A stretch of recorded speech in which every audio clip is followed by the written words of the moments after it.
বাদ দিয়ে আর কি খাবার যেটা বানানো যায়, একটু অন্যরকম হবে, গেস্ট আসলে তাদেরকেও দেওয়া যাবে, আর সামনে তো পুজো, একটু অন্যরকম কিছু খাবার কথা ভাবি। তাই জন্য আমি আপনাদের জন্য নিয়ে এসেছি মাশরুম মশালা। যারা মাশরুম খায় না, আমি বলে দিতে পারি এইভাবে মাশরুম রান্না করে দিলে তারাও একদম হাত চেটে খাবে।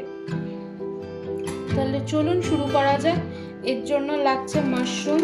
আমি এক প্যাকেট মাশরুম নিয়েছি, এটা পুরোটাই বাটারে হবে। বাটার নিয়েছি, ধনেপাতা কুচিয়ে নিয়েছি, পেঁয়াজ ভেজে বারিস্তা করে এটাকে পেস্ট করে নিয়েছি, 7-8টা কাজু বাদাম আর সাথে 2টো লঙ্কা দিয়ে এটাকে পেস্ট করে নিয়েছি। লাগছে টক দই আর রসুন বাটা। আর রং আনার জন্য আমি কাশ্মীরি পিউরি ব্যবহার করি, যেটা আমি হোমমেড নিজে বানাই। এটার আমি ডেসক্রিপশন বক্সে দিয়ে দেবো কিভাবে বানাই। তাহলে মাশরুমটাকে আগে আমরা কেটে পরিষ্কার করে নেব। মাশরুমগুলো ধুয়ে আমি একদম ছোট ছোট করে এরকম পিস করে কেটে নিয়েছি। কেমন মাশরুমটা কাটা হবে সেটা নিজেদের উপর ডিপেন্ড করছে, বাট আমি ধুয়ে এভাবে সরু সরু করে কেটে নিয়েছি। এটা বানাতে 10 মিনিটও সময় লাগবে না। মাশরুম কাটা হয়ে গেছে, এর মধ্যে আমি সব মশলাগুলোকে মিশিয়ে দেবো, দিয়ে একেবারে মেখে বসিয়ে দেবো। পেঁয়াজ যেটা ভেজে বেটে রেখেছিলাম ওটা দিয়ে দিলাম।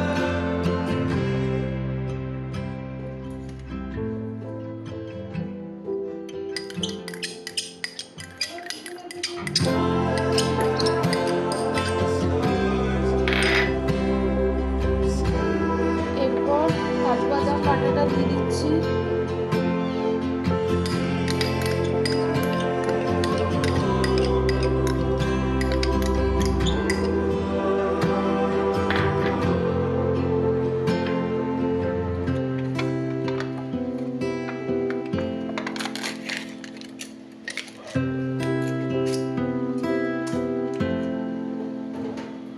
টক দইটা দিয়ে দিচ্ছি পুরোটা।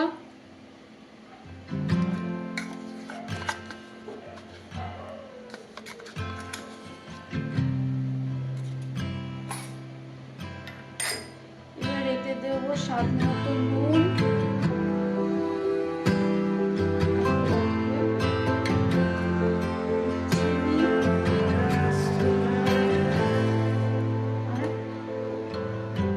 একটু ঝাল, কাঁচা লঙ্কা আমি বেটেছিলাম, সুতরাং ঝালটা একটু কমই দেব। আর যাবে এর সাথে একটু হালকা কালারের জন্য কাশ্মীরি পিউরি, যেটা আমি নিজে হোমমেড বানাই।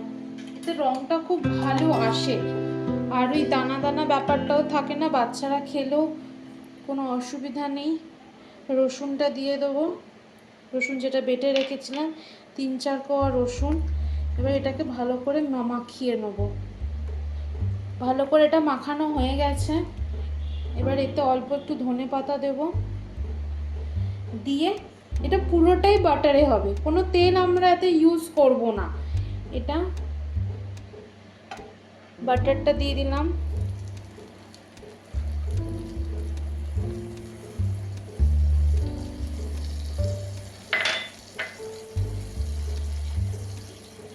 বাটারটা একটু হালকা গরম হয়ে গেছে। এরপর আমি এই যেটা মেখে রেখেছিলাম সেটা দিয়ে দেব।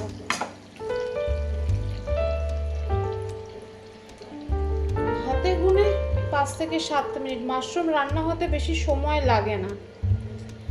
এটা দিয়ে আস্তে করে চাপা দিয়ে এটাকে হতে দেবো।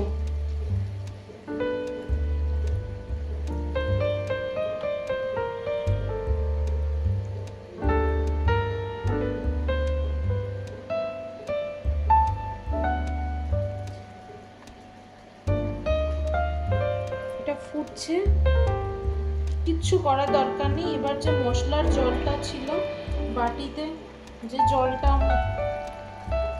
মশলা করেছিলাম সেই জলটা ঢেলে দেবো, ব্যাস।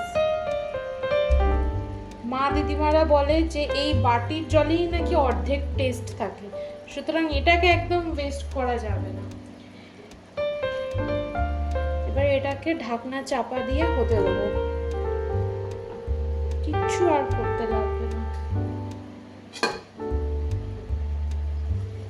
দেখে নি কি অবস্থা, এটা এখন এরকম অবস্থায় আছে, ফুটে গেছে ভালো করে, হালকা হালকা তেলও ছেড়েছে, কালার এসছে। কালারটা পেঁয়াজটাকে বেটে যে কোনো রান্না দিলেই এই কালারটা আসে, আর কাশ্মীরি লঙ্কার জন্য এসছে। এর মাঝে আমি একবার খুলে এটাকে নাড়িয়ে দিয়েছিলাম, আর এতে আমি 1 চামচ আর একটু কাশ্মীরি লঙ্কা অ্যাড করেছি। এখন এই আমি একটুখানি হাফ টিস্পুন গোলাপ জল আর কেওড়া জল অ্যাড করব। কেওড়া জল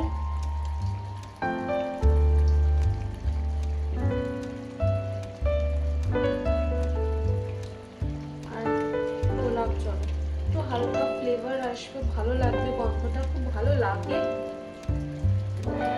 আমার হাজবেন্ডের তো এইটা খুব পছন্দ, আমার হাজবেন্ড কেন আমার বন্ধুরাও এটা হলে চেটে কুটে খায়, ওরা এত ভালোবাসে এটা খেতে। এটা একটু ভালো করে মিশিয়ে নিই।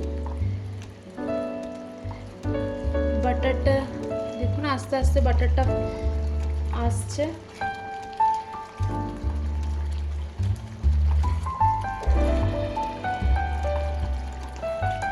এটা হতে থাক, ততক্ষণ আমি একটু আমার ইন্ট্রোটা দিয়ে দিই। নমস্কার, আমি পূজা, আমি খড়দায় থাকি। আমি মিস কিচেন নামে একটি ক্লাউড কিচেন চালাই, যেটা সুইগি অ্যান্ড জোম্যাটোতে অ্যাভেলেবেল।